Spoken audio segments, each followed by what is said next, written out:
Tal? Les doy la bienvenida. Mi nombre es Elías González y como siempre un gusto recibirles aquí en el blog Amanecer. Estamos con este video finalizando todo el curso que estuvimos preparando en torno a la figura y a la literatura, a la propuesta mística, a la experiencia mística de Teresa de Lisieux, Teresa del Niño Jesús y de la Santa Faz, carmelita descalza, siglo XIX, doctora mística, y hemos estado revisando distintos videos que por acá les vamos a dejar el enlace para que ustedes puedan acceder a todo lo que hemos estado trabajando, que va desde una revisión de cada uno de los tres manuscritos A, B y C de su libro como tal, de su obra importante que es Historia de un alma. Además tenemos poesía y algunas cartas, pero sobre todo normalmente cuando se aborda a Teresa de Lisieux se trata de Historia de un alma, y también tenemos videos previos a eso en torno a digamos, su vida, un poco también su aspecto de su propia personalidad, un poco una revisión de su camino. Y con este video final, lo que vamos a presentarles es un tema entre muchos, ¿no? Ya que de hecho de alguna manera se ha percibido, se ha adelantado, que es el tema de la oración en Teresa de Lisieux, en Teresita de Lisieux. Vamos pues a compartir pantalla para que ustedes puedan ver también aquí simplemente algunas ideas que hemos puesto, y esto va a ser como muy sucinto, ¿no? Para que sobre todo ustedes vayan directamente a la lectura de Historia de un alma, que ese es el objetivo de estas sesiones. Bien, la oración en Teresita. Lo primero que tendríamos que decir es que en Teresita tenemos a una persona que sobre todo es más orante que una persona que hace oración. ¿A qué se refiere esto? Que más bien la propia cotidianidad y el propio dinamismo particular de la vida diaria de Teresita lo hacía en clave orante, más que fuera una gran practicante de algún tipo concreto de técnica meditativa o de propuesta de oración contemplativa o algo por el estilo.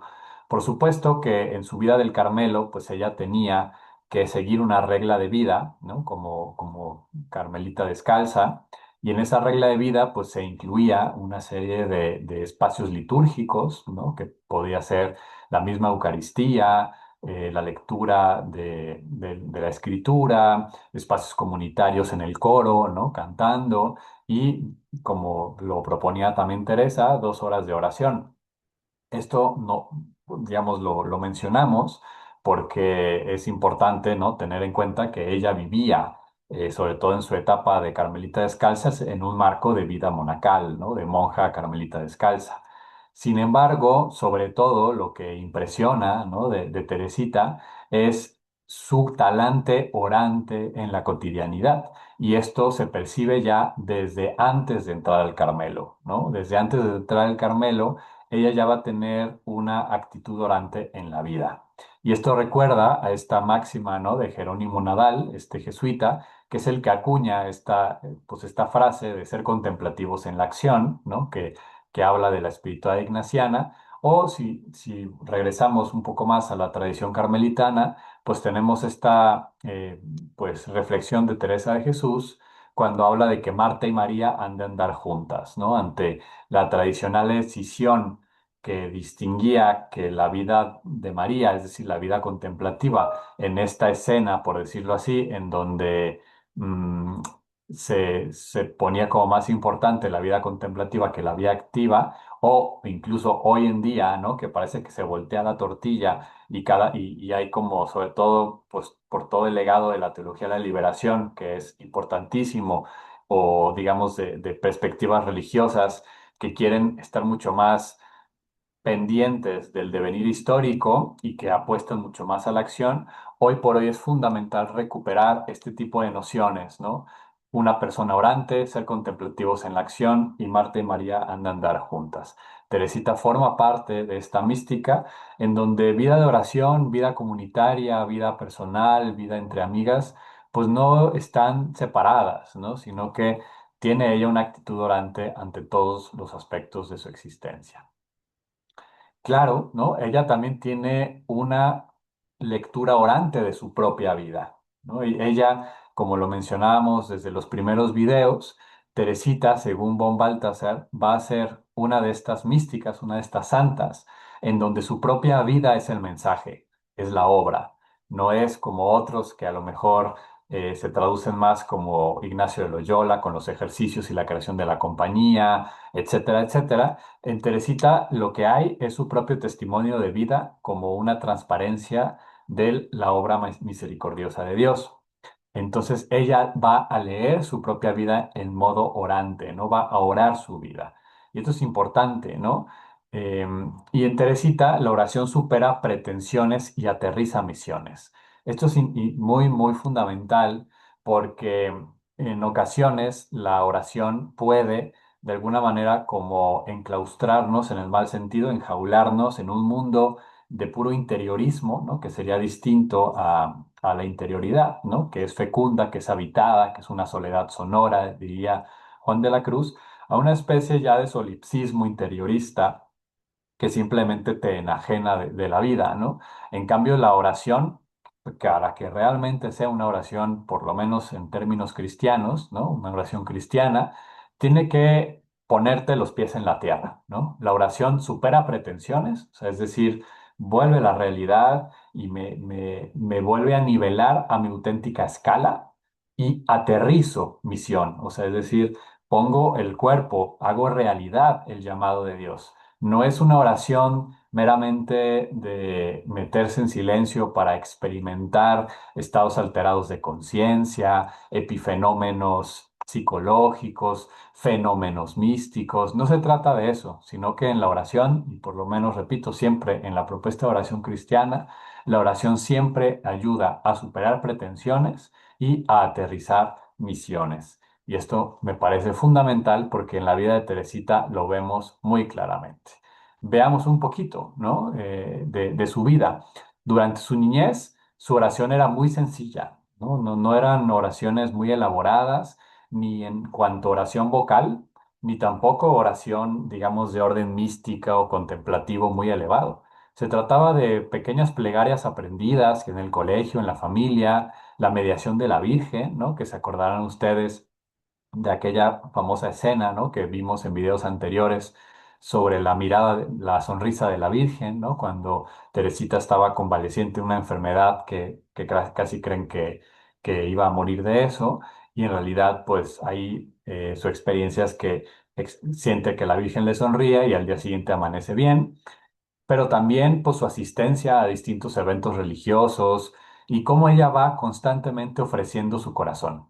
Ofrece su vida, ofrece su tiempo, le dice a Dios, aquí estoy, aquí estoy, aquí estoy, y constantemente en esta simpleza, repito, de las cosas sencillas, de plegarias aprendidas, de hoy le llamaríamos incluso como espiritualidad de estampita, ¿no?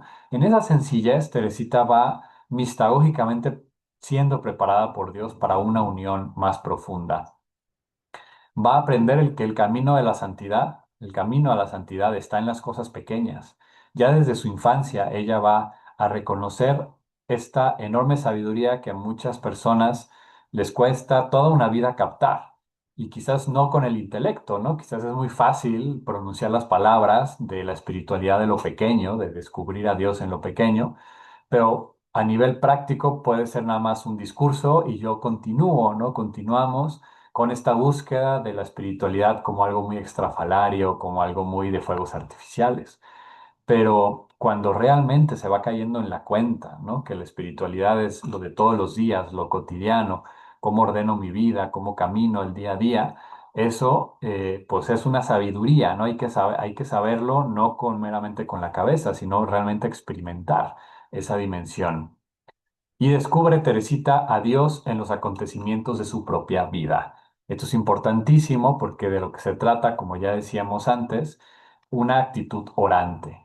No es tanto que Teresita nos vaya a proponer un camino de oración con una técnica, con un método, es la propia vida, ¿no? Y ella va descubriendo la presencia de lo divino en su propia vida. Ya en su niñez, ella va valorando la soledad y comienza a procurarla cada vez más.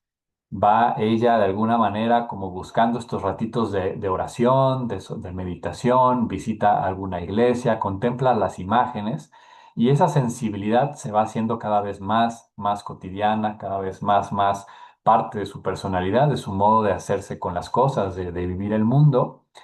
Y también va a ir aprendiendo que en la oración se puede acudir cuando uno está pasando momentos difíciles, como cuando ella estaba en el internado, cuando la mandan a estudiar fuera de casa, y cómo ella la pasa muy mal, ¿no? Justamente por esta separación con su familia. Veíamos ya pues que era una niña muy mimada, que siempre pues había estado muy en el seno familiar. Entonces cuando la retiran de allí para mandarla a estudiar, pues no lo soporta, termina regresando y claro, eso muestra una enorme inmadurez, apego, incapacidad de estar por sí misma, lejos de su familia, pero al mismo tiempo va, digamos, Dios valiéndose de estas debilidades de Teresita para mostrar que independientemente de cuando ella pueda realmente dar un salto de madurez, Dios siempre va a ser ese refugio en el cual podemos acudir.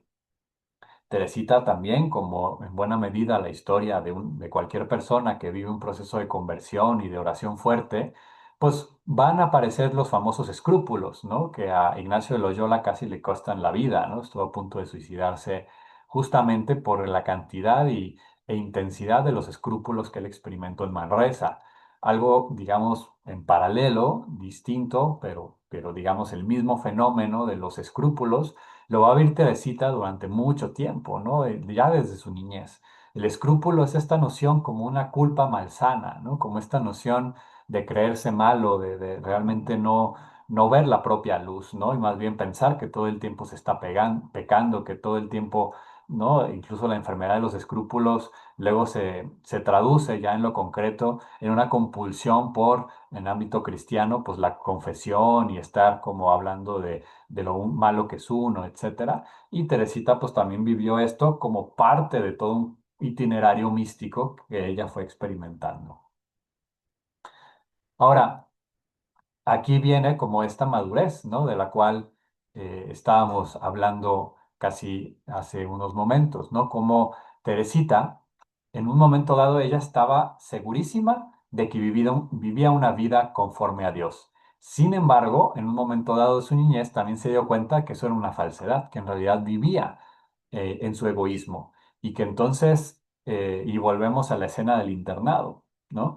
Que ella pues consideraba que ella era muy devota y que Dios la amaba y que estaba siempre ella con él y que era muy buena, etcétera. Pero en realidad pues era una muchachilla movida también por, como todo mundo, ¿no?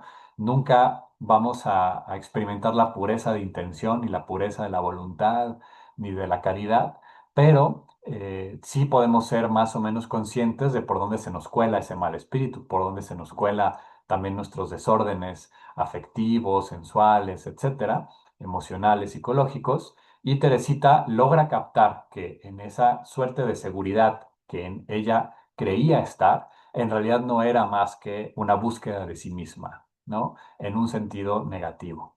Y entonces aquí aparece la famosa gracia de Navidad, que ustedes recordarán también de videos anteriores, que fue aquella Navidad regresando de Misa de Gallo, cuando Teresita va subiendo las escaleras y su padre cansado, se asienta y expresa que qué bueno que esta era la última Navidad, en el sentido de que ya no iba a tener que hacer lo que todos los años, de esconder los regalos, de hacer todo por la niña, por la niñita Teresita, que había que cuidar mucho siempre sus emociones y no sé qué. Y pues el papá pensó que no la escuchaba, Teresita escuchó y en lugar de que eso la quebrara, en lugar de que eso la moviera a encerrarse en su habitación, a que surgieran los escrúpulos, etcétera, lo que hizo fue, digamos, como tomar eso, transmutarlo, madurar de un instante a otro, regresar, bajar con su familia y estar allí, ¿no? Y esa gracia de Navidad para Teresita es donde ella identifica su auténtica conversión. No una conversión en el sentido de que antes no fuera cristiana y ahora sí lo era, ¿no? Aquí y sobre todo en la mística, pues la noción de conversión es algo muchísimo más profunda de la religión que estás profesando, ¿no? Se trata de una conversión del corazón. Eso es lo fundamental.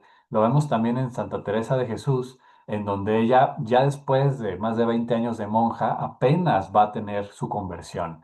Y Teresita, pues algo en menor tamaño similar, ¿no? Ella siempre ha sido muy creyente, muy lo que sea. Es hasta esta gracia de Navidad donde ella ubica su gran conversión. Y es que así nos pasa, o sea, no se trata, es que ya me convertí a tal religión, eso no es lo relevante. Lo relevante es si realmente el corazón está transformado, ¿no? Se ha dejado transformar por este misterio de la vida. Y entonces nos dice Teresita, sentí que entraba en mí la caridad, la necesidad de olvidarme de mí misma por complacer a los demás. Desde entonces fui dichosa. Y claro, esta frase, como muchas de la época, muchas de Teresita, y lo hemos dicho múltiples veces, tenemos que leerla en su contexto y tratar de sacar el jugo místico que hay allí y no dejar que nuestras sensibilidades del siglo XXI nos impidan y nos bloqueen la posibilidad de pues saborear lo que hay aquí, ¿no? Porque si esta frase se lee así, inmediatamente van a llegar las voces de no, el autocuidado, el autoamor y no sé qué cosas, que por supuesto, importantísimo, pues que, o sea, si la frase se entiende descuídate a ti y solamente hazle caso a los demás, tú no vales nada, tú eres una basura y simplemente pues haz lo que los demás te digan. Claramente esto no es lo que está diciendo Teresita, ¿no? Lo que está expresando aquí Teresita con estas palabras es una descolocación de sí, de, digamos, de la centralidad en sí misma que ella vivía como este egocentrismo, a un dejarse interpelar por la vida de las y los demás y particularmente por la vida de Dios, ¿no? Este descentramiento, esta muerte del ego es lo que va a experimentar Teresita, que siempre la muerte del ego lleva al servicio de la entrega amorosa a los demás. Nunca hay una muerte del ego para entonces uno volverse a convertir ahora en un mega ego iluminado porque como ya murió mi ego, ahora me creo un nuevo ego, ¿no? No va por ahí. Y bueno, por su lado, Teresita, ¿no? Algunas claves o algunas cuestiones tan importantes, tanto de su oración como de su vida de oración, pues es que siempre pues, fue muy dada a contemplar la vida de Jesús, ¿no? La vida de Jesús. Y entonces, en esta contemplación es que ella va agarrando pistas, es que ella va agarrando también de alguna manera motivación en un sentido profundo de entregarse a los demás de distintas maneras. Sin embargo, pues como buena cristiana, como buena seguidora de Jesús, va a toparse con dificultades, ¿no? En primer lugar, para entrar al Carmelo, y ella va de alguna manera flexibilizando su voluntad a la de Dios. Ella tenía confianza y certeza que Dios la llamaba al Carmelo, pero la realidad le imponía por temas familiares, por temas de edad, hasta que finalmente ella se fue haciendo cada vez más disponible, atenta y dócil para aprender a caminar en este silencio divino. Cuando Dios también se calla, ella cada vez tenía que callarse más para escuchar más atentamente. Vivió sequedades y noche oscura en el Carmelo, como también ya lo vimos en videos anteriores, y allí va a descubrir una pedagogía o una mistagogía de Dios que la está llamando a vivir esas sequedades por un camino realmente de transformación y de unión mística con Él. Teresita, al igual que la mística en general, nos indica que lo importante es la obra de Dios en el alma y no tanto los medios que utiliza para hacerlos. Esto es lo más fundamental. O sea, para mí esta es la noticia más importante que nos traen las y los místicos, que en el fondo es la buena noticia de Jesús. Dios nos ama, Dios quiere hacer algo con nuestra vida, Dios tiene un deseo maravilloso de nuestra plenitud y nos invita a ello. De tal manera que la mística se trata no tanto de qué hacemos nosotras, nosotros por Dios, sino de lo que Dios hace por cada una y por cada uno. Entonces no es los medios, las obras, las técnicas que hace la persona para conquistar a Dios, sino es la obra que Dios hace en la vida de las personas, ¿no? Eso es auténticamente la mística.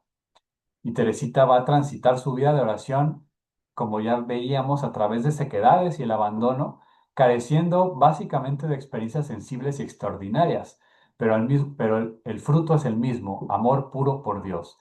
Esto es muy impresionante, ¿no? Porque vemos que en realidad este amor puro por Dios es, de alguna manera, el cúspide y el epicentro de la vida mística. Y algunos místicos llegan a través de una serie de experiencias extraordinarias, incluso muy sensibles, ¿no? De realmente experimentar a Dios y sentirlo de alguna manera como una noticia que no puedo negar, pero también está el camino del cual nos hable Juan de la Cruz, de la noche oscura, la mística apofática, y en buena medida también es la que vive Teresita de Lisieux, en donde ella va a carecer de experiencias sensibles y extraordinarias. De hecho, la más extraordinaria podría ser la sonrisa de la Virgen, que también, digamos, era una estatua. Teresita estaba en medio de la fiebre y cuestiones, entonces, pues pudo haber sido simplemente pues una experiencia muy profunda, pero no era una transverberación, una visión ni nada por el estilo, y careciendo de experiencias sensibles, es decir, de que en realidad Teresita, sobre todo al final de su vida, no sentía a Dios, no lo sentía, pero se iba germinando en ella este amor puro que es en el fondo lo más fundamental. En medio de una espinosa vida de oración, Teresita va caminando en la noche de la fe, descubriendo luces en la vida cotidiana acerca de cómo proceder. Ya no es la oración para Teresita donde ella va a encontrar sus respuestas, porque la oración es pura sequedad y noche, sino que es en la cotidianidad vivida desde la mirada amorosa de Dios y la invitación a entregarse a los demás, como ella va encontrando el camino para seguir cultivando esta relación con Dios y no tanto como tal en la oración. Por eso su oración, más que momentos específicos, largos, retiros o cosas, es la cotidianidad misma que ella va experimentando. Toda la confianza que tenía en sí misma se va poco a poco desmoronando para confiar plenamente en la gracia. Este es el gran fruto de esta sequedad que vivió Teresita en su vida de oración. En la cuenta, o en la carta, perdón, 89 nos dice, pedirle que me dé mucho amor. No deseo el amor sensible, sino el amor conocido solo por Jesús. O amarle y hacerle amar, qué dulce es esto. Este es el amor al cual Teresita se siente invitada, independientemente de lo que experimente o no experimente. Nos cuenta en una carta y en el manuscrito C, por ejemplo, ¿no? Un tema que se repite. No comprendo el retiro que estoy haciendo, no pienso en nada. En una palabra, estoy en un subterráneo muy oscuro. Oh, pedid a Jesús para que no permita que las almas sean privadas, por causa mía, de las luces que les son necesarias, sino que mis tinieblas sirvan para esclarecerlas. Consentiré, si es su voluntad, encaminar toda mi vida por la ruta oscura que sigo. Y esto, pues las personas que han vivido la noche oscura y que nos han narrado en estos términos, vemos cómo están dispuestas por amor a todas las almas, por amor a todas las personas. Si esto de alguna manera puede ayudarles, si esto les da norte, si esto puede inspirar al seguimiento de Jesús, ellas, y en este caso Teresita también, están dispuestas a vivir toda la eternidad en esa oscuridad. Y ella sufre en sus momentos de oración personal y comunitaria, y sufre en los retiros porque no puede orar, porque está en sequedad, porque sentarse y guardar silencio se convierte en una tortura. Y entonces ella sufre estos momentos y más bien va orando en la cotidianidad de todos los días. Mientras que la Teresita que hace oración sufre, la Teresita orante va descubriendo su misión personal dentro del cuerpo místico de la Iglesia. Repito, mientras que la Teresita que hace oración sufre, o sea, la que está de alguna manera intentando hacer oración, intentando guardar silencio, intentando repetir la liturgia de las horas, el rosario, etcétera, sufre. La Teresita orante, ¿no? Con la que empezamos al inicio, la Teresita que está en la cotidianidad, buscando esa presencia y encarnando esa presencia y compartiéndose a sí misma en los demás, va descubriendo su misión personal, que recuerden que es el amor, mi misión, mi vocación es el amor, dentro de este cuerpo místico que es la iglesia, y va a poner como regalo, ¿no? Que a través de Teresita Dios regala al mundo esto del caminito y esto pues de sus textos y toda su propuesta, toda su vida espiritual. Bien, con esto terminamos este video muchísimo más breve respecto o tomando en cuenta todos los anteriores, que ya con este pues completamos los videos que estuvimos o que planteábamos hacernos en torno a la figura de Teresita, Por supuesto que habría mucho más que decir, es un personaje maravilloso, muy rico, pero hasta aquí la vamos a dejar aquí en el blog Amanecer para que ustedes más bien se acerquen directamente a Historia de un alma o a la poesía, a las obras menores de Teresita y se enamoren también de esta mística de la cotidianidad, esta mística de lo sencillo, que sin duda, como lo dijimos desde un inicio con Hugo von Balthasar, sin lugar a dudas, Teresita es un gran modelo para la mística en nuestra época. Mi nombre es Elías González, esto es el Blog Amanecer, ojalá les guste el contenido, les invitamos a que nos dejen sus comentarios, sus preguntas o que también simplemente se suscriban al canal, que nos sigan, que compartan nuestro contenido y le den like. Bendiciones y hasta la próxima.